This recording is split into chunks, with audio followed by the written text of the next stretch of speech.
السلام علیکم ورحمۃ اللہ وبرکاتہ۔ پیارے دوستو، آج کی ویڈیو شروع کرنے سے پہلے ایک بہت ہی خوبصورت دعا ہم مل کے کر لیتے ہیں۔ اعوذ باللہ من الشیطان الرجیم، بسم اللہ الرحمن الرحیم، صلی اللہ علیہ وآلہ واصحابہ وسلم۔ یا اللہ کریم، ہمیں عاجزی، انکساری، درگزر اور توبہ کرنے والے ان خاص لوگوں میں شامل فرما جو تیری رضا کے آگے سر جھکاتے ہیں اور جن کو تو پسند کرتا ہے۔ میرے مالک، ہم تیرے گناہ گار بندے ہیں، ہمیں معاف فرما دے۔ ہمیں گناہ پر احساس ندامت عطا فرما تاکہ آئندہ گناہوں سے اجتناب کریں۔ تمام برائیوں اور تمام بیماریوں سے شفائے کاملہ عطا فرما۔ ہمیشہ عزت دینا اور ذلت سے بچانا۔ ہمیں صحت مند، تندرستی و سلامتی اور کشادہ رزق عطا فرما۔ آمین یا رب العالمین۔ پیارے دوستو، مزید ویڈیوز دیکھنے کے لیے اس چینل کو سبسکرائب کر لیں۔ جزاک اللہ خیرہ۔ چلتے ہیں آج کے ٹاپک کے طرف۔ بالغہ لڑکی کی اجازت کے بغیر نکاح ہوگا یا نہیں؟ یعنی کہ جو بالغ ہو جاتی ہے لڑکی، اس کی اجازت کے بغیر نکاح ہوگا یا نہیں؟ سائل نے سوال کیا ہے۔ رمشا بالغہ ہے، اس کا نکاح اس کے باپ کی اجازت سے ہوا اور رمشا کو علم نہ تھا، نہ وہ راضی تھی۔ اب رمشا نکاح سے انکار کرتی ہے۔ باپ نے لڑکی سے یہ نہیں کہا تھا کہ میں تمہارا نکاح پڑھوانے جا رہا ہوں۔ وکیل نے باپ کی اجازت سے نکاح پڑھا دیا۔ وکیل اور گواہ نے بھی لڑکی سے اجازت نہیں لی۔ نکاح کے بعد لڑکی کو معلوم ہوا تو لڑکی نے انکار کر دیا۔ کیا اس صورت میں اس کا نکاح جائز ہوگا یا ناجائز؟ الجواب، صورت مسئولہ میں اگر لڑکی بالغ تھی اور اس سے اجازت نہیں لی گئی تھی، باپ نے اپنی اجازت سے نکاح پڑھوایا تو یہ نکاح لڑکی کی اجازت پر موقوف ہے کیونکہ لڑکی بالغ ہے، اور جب کہ لڑکی نے خبر پا کر اس نکاح سے انکار کر دیا تو نکاح باطل ہو گیا۔ اب لڑکی جہاں چاہے دوسرا نکاح کر سکتی ہے۔ در مختار۔ ایک اور سوال، بہت ہی اہم سوال آیا ہے۔ نگت بٹ صاحبہ سوال کرتی ہیں کہ ہم اپنے بھائی کی شادی کر رہے ہیں، شرعی نقطہ نظر سے ہم لڑکی کی کس کس خصوصیت کو مد نظر رکھیں؟ یعنی کہ لڑکی کے اندر کیا کیا خصوصیتیں ہونی چاہیے، شرعی طور پر شرعی نقطہ نظر سے بتائیں۔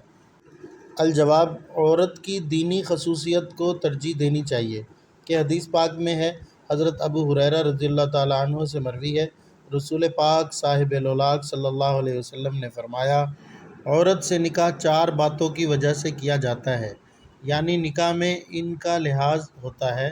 نمبر 1 مال، نمبر 2 حسب، نمبر 3 جمال یعنی خوبصورتی، اور نمبر 4 دین۔ تو دین والی کو ترجیح دینا چاہیے۔ بخاری شریف و مسلم شریف میں یہ مسئلہ موجود ہے۔ ایک اور حدیث میں مذکور ہے کہ رسول اللہ صلی اللہ علیہ وسلم نے فرمایا، جسے 4 چیزیں ملیں اسے دنیا اور آخرت کی بھلائی ملی۔ نمبر 1 دل شکر گزار، زبان یاد خدا کی یاد کرنے والی، نمبر 3 بدن بلا پر صابر، نمبر 4 ایسی بیوی کے نفس اور مال شوہر میں گناہ کی خواہاں نہ ہو۔ طبرانی میں یہ مسئلہ موجود ہے۔ پس حدیث پاک سے پتہ چلا کہ دین والی عورت اور ایسی عورت جو گناہ کی خواہاں نہ ہو، اس کو ترجیح دینی چاہیے۔ جبکہ آج کل اس کے برعکس ہوتا ہے کہ لڑکی کی دنیاوی تعلیم، فیشن اور اس کی گیدرنگ، اس کا سٹینڈرڈ دیکھ کر منتخب کیا جاتا ہے۔ آج کل کے مغربی فیشن میں نہ صرف وہ لڑکیاں اپنی بے پردگی اور دین سے دوری کے باعث خود بھی گناہوں میں مبتلا ہوتی ہیں، بلکہ مرد کو بھی گناہوں میں مبتلا کر دیتی ہیں۔ جبکہ نیک عورت خود بھی اپنے ایمان اور آخرت کی فکر کرتی ہے اور مرد کو بھی ترغیب و ترہیب دلاتی ہے۔ جبھی تو حدیث پاک میں فرمایا گیا ہے، سب سے بڑھ کر جو متاع اور پونجی ہے وہ نیک سیرت عورت ہے۔ سبحان اللہ۔ ایک اور نہایت ہی اہم سوال جو آج کل درپیش ہوتی ہے چیزیں، کہ کم آمدنی کی وجہ سے شادی سے انکار۔ سوال بڑا ہی پیارا سوال کیا ہے۔ صوفیہ سوال کرتی ہیں کہ میرے بھائی کی آمدنی کم ہے، ہم ان کی شادی کرنا چاہتے ہیں اور وہ انکار صرف اس وجہ سے کرتے ہیں کہ شادی کے اخراجات نہیں اٹھا سکوں گا، اس معاملے میں شریعت کا کیا حکم ہے؟ پیارے دوستو، اس سوال کے جواب سے پہلے آپ سے ریکویسٹ کرتے ہیں، اگر آپ ہماری ویڈیو پہلی بار دیکھ رہے ہیں، ہمارے چینل پر نئے ہیں، تو برائے مہربانی ہمارے اس چینل کو سبسکرائب کر لیں، ویڈیو کو لائک کریں اور دوستوں کے ساتھ ضرور شیئر کریں۔ یہ بہت ہی انفارمیٹیو ویڈیو ہے، اس کے اندر سوال جواب سارے نکاح سے متعلق رکھے ہیں، اور نیکسٹ ہم انشاءاللہ سیریز لے کر آ رہے ہیں حرمت مصاہرت کے بہت ہی پیچیدہ مسائل کے اوپر، انشاءاللہ وہ آپ کے ساتھ شیئر کریں گے۔ تو اپنے دوستوں کے ساتھ اس چینل کو ضرور شیئر کریں اور سبسکرائب کروائیں۔ انشاءاللہ بہت ہی انفارمیٹیو ویڈیوز آپ کو دیکھنے کو ملیں گی انشاءاللہ۔ تو چلتے ہیں جواب کی طرف۔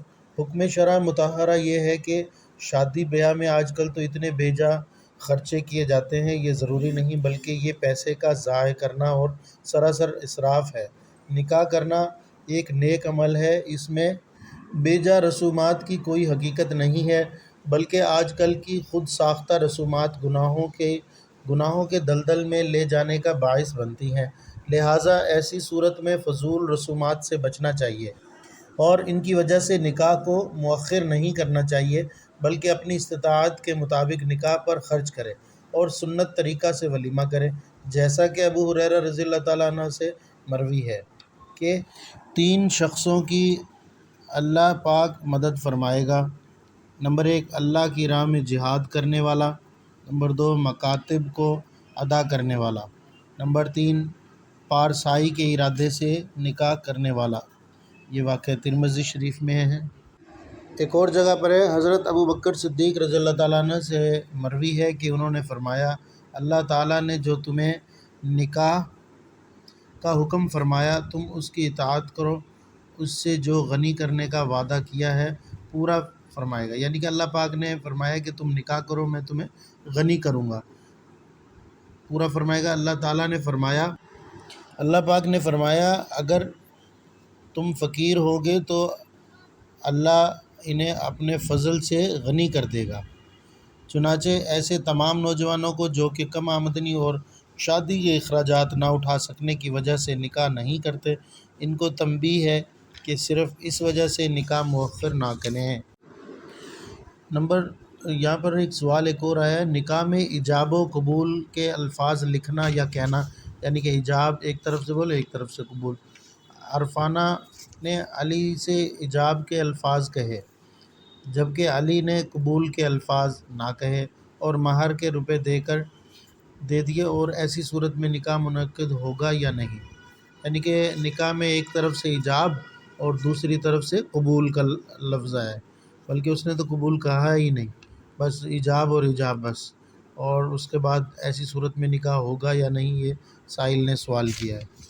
الجواب، ایسی صورت میں نکاح منعقد نہیں ہوگا۔ رد المختار کے اندر یہ واقعہ موجود ہے۔ عورت کا نکاح والی ہو کے دوسرا نکاح کرنا کیسا ہے؟